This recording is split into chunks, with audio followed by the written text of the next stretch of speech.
helped out. Danielle, Allison, my mother-in-law, and my sisters who all helped out. We really, really appreciate it. I'm going to be very brief, and then the Chatan is going to speak. Everybody heard a lot of things over the last few days about the Chatan and Kala. I wanted to touch on one point that I'd like to bring up. Chatan and Kala that we're dealing with over here is not a regular Chatan and Kala. I know Louie for a very long time, and literally, I saw so many stages in his life. He started from a Packer fan, I did that for my father-in-law. He's that it's still, and then we all know. And the main reason how he got to where he was, I feel, is that he's noseh be'ol chavero. He always cares about everybody. Like we went to Israel to visit him. Right away, he wants to bring his friends. Rabbi Brock comes to Shabbat. Of course, he's going to come, but he brings his friend. Everything he does, he always cares about his surroundings. Not only he's going to have a good time, other people should have a good time. He's going to his sister's house. He's going to bring his friend and stay here for Shabbat. Yeah, if I'm going to have a good time around Brock, I'm also going to come. Everything I always watched Louie, that's what he always did. Always worried about his surroundings, which I thought was a point that we should bring out. And also, now we got to know Grace when I was a member of our family. And I see the same thing. I get from being I get from. Also, always caring about the next person and everything. And we saw by the wedding that you could tell that every person was felt like when Louie was dancing with him, it was just for Louie. Louie's my best friend. Every guy asks, Louie's my best friend. I thought he's my best friend. Every person, because he's so involved and to make sure everyone's happy. And also we see with the Kala, we got to know her now. Same thing. A week before the wedding, I get a phone call from my wife, and she says Grace is coming for the bar mitzvah. I said, of course she's coming. She's like Louie. They care about other people. It's a week before her wedding. She's still gonna come. She came. She went to all the parties, and I can imagine she had so much on her head for the wedding. She still came. So we really very lucky to have. And we saw by the wedding. They set an example. I feel it's going to be the standards. I want to have a wedding like Louie. That's what Louie and Grace. That's what the people are going to say, because it was really a pumped up wedding.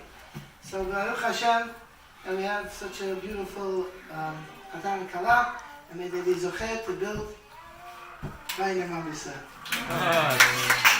Absolutely. Keep it short.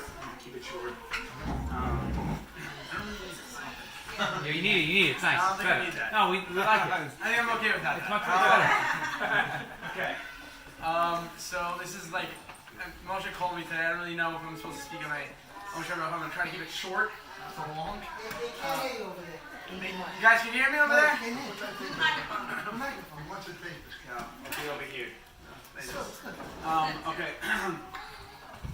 So on Sunday night, I had a share berachot by one of my friends, Ophir Zahavi in Deal. With all my friends, it was like a boys type of share berachot where we all got together. He has like a family Josh in his house.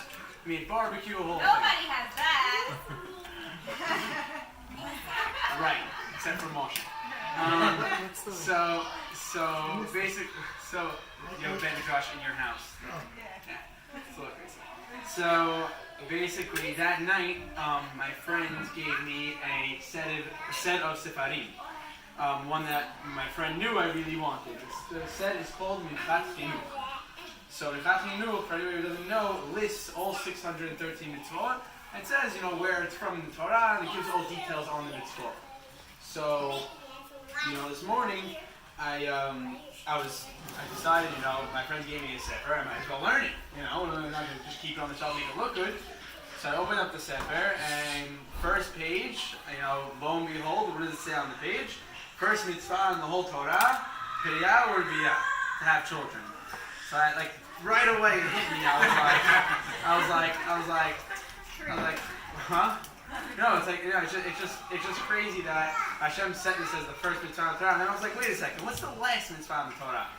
So I went and I flipped all the way to the back, and I looked at the last mitzvah of the Torah. The last mitzvah of the Torah is, what is it? That is correct. That is correct. 1 point on the student. 1 point. Stop the presses. Stop the presses. 1 second. No. Oh, no. We can't stop. He learned that in the Shadei Torah, in the parent-teacher conference on that chair, on that picture. Yes. They taught it that day. Okay. Yes. So I was looking at it and I was like, wait a second. I was like, there's got to be some sort of a connection. You know, why is the first mitzvah of the Torah to go and have children, and the last mitzvah of the Torah is to go and write a sefer Torah? So I said there had to be some sort of connection. So I usually what? No, please. No. Wow. Take it easy. No. Go ahead, Louie. Hold your horses, please. So I'm not a huge fan of people. You know, I don't like to make up my own chidushim and stuff, but it was kind of the day of, and I decided to make it up on my own. But basically, what I thought of was that when somebody has kids, there's two ways to raise kids. There's raising kids like the whole world, and then there's raising kids in the ways of the Torah. The mitzvah of writing the Torah nowadays, obviously, besides for Moshe again, nobody really writes their own Torahs. Moshe, if you look in there, has his own little hechal with the Torah in it, but not everybody has the same, you know, is not able to merit to write their own Torah. So nowadays, the rabbis say, go and buy a sefer, and it says, if you went and wrote your own Torah. So you see, the reason for the mitzvah is so that you have Torah in your house. So, pretty obvious connection between the first mitzvah and the last mitzvah is that you're supposed to have kids, and you should always raise them in the ways of the Torah. I kind of wish this was the last show of berachot because I just really wanted to thank my family and my in-laws for always raising us in the ways of the Torah, and not just the first mitzvah, not just the last mitzvah, but everything else in between. And I know I wouldn't be here without, you know, my mother and my father, wherever my dad is, and the way they raised me in the ways of the Torah, and sending me to a Jewish school, and sending me to Israel, and being supportive, and sending me a second year to Israel. And when I asked to go and, you know, study for a Zman in yeshiva, they said, you know, by all means, if you're happy, I'm happy. And not only that, but I want to thank my in-laws also for saying the same thing. And then even after that, you know, just all supportive, and, you know, I know I and Grace also, we wouldn't be here where we are today if it wasn't for them and all their support and the way they raised us and everything that they gave to us over the last 21 and 19 years respectively. The last thing I wanted to say was I wanted to thank Pauline and Moshe. Round of applause, please.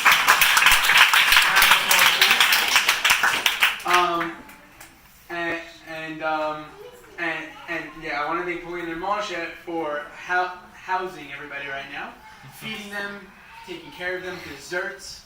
You got good drinks. You have appetizers, everything you could ever add, a chandelier for a hotel, everything you could ever imagine. We have in this house right now, and most importantly, we have Grandma Polly. Grandma Polly in the house.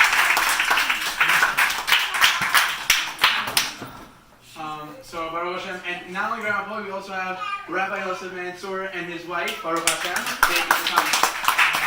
And all the Mansors from all around the whole world. So Baruch Hashem, I just want to thank you, and I'm just on my speech now, because I think I've been speaking for like 20 minutes. And I don't know who the next speaker is. Uncle Nathan, you did a great job on Shabbat. I hope you can continue your good stuff.